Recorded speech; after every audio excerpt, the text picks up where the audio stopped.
History and National Parks on the Garmin Drive 52. What is it? What's it all about? You will either see it on your Where To screen, or if you swipe down, you will see them here. Your buttons may not necessarily be in this order, and the reason for that is because I can take any one of these, hold, and drag them around. And by the way, the reason for that little vibration thing that it does is because this is a resistive touch screen, meaning a matte screen. Meaning not a glossy screen or a glass. If it's glass, then it's capacitive and then it's more smooth. But on the matte screens, even if you hold it perfectly still, it will still do that when you're dragging stuff around. Anyway, so we have history and national parks. I have them right next to each other. More or less what these are just lists of locations. But there's an addition to that, which I will actually cover right now before I show you what these are about. In the settings, and under map and vehicle, and under map layers, if you scroll down from here, you can actually include both of these to always show up on the map. I'll do that once more because I went through it a little fast. From here, settings, map and vehicle, down, map layers, down again, and then you can just enable them like that. I keep them off, but you can turn them on if you want to, and then you just hit save. So these are just lists of locations, and they will appear as icons on your map when you are traveling about, if you are passing by one.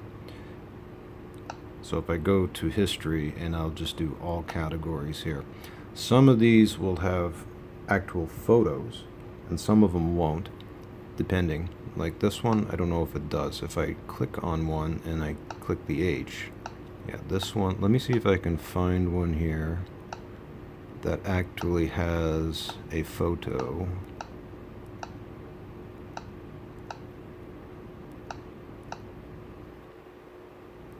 This one might. There we go. So this one actually has a photo of the place in it, and it gives you some information on it.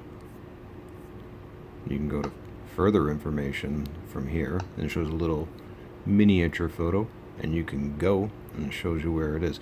This is the icon, by the way, that would appear on screen when you pass by this location if from here you have that turned on. If you don't have that turned on, you won't see it on the map as you pass by it, but you can still navigate to it.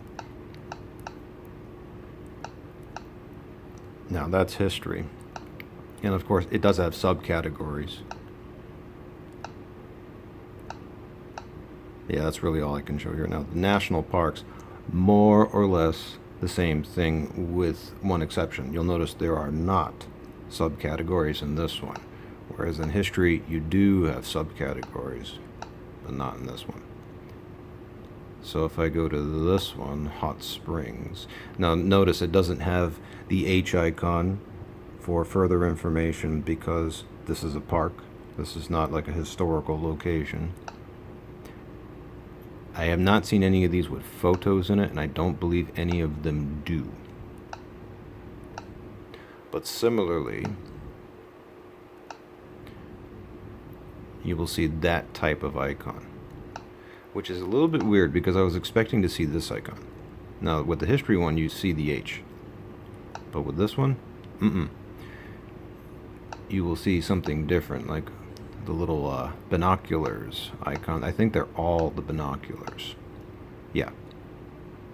So when you're passing by this one, you'll see that on your map, and from here you can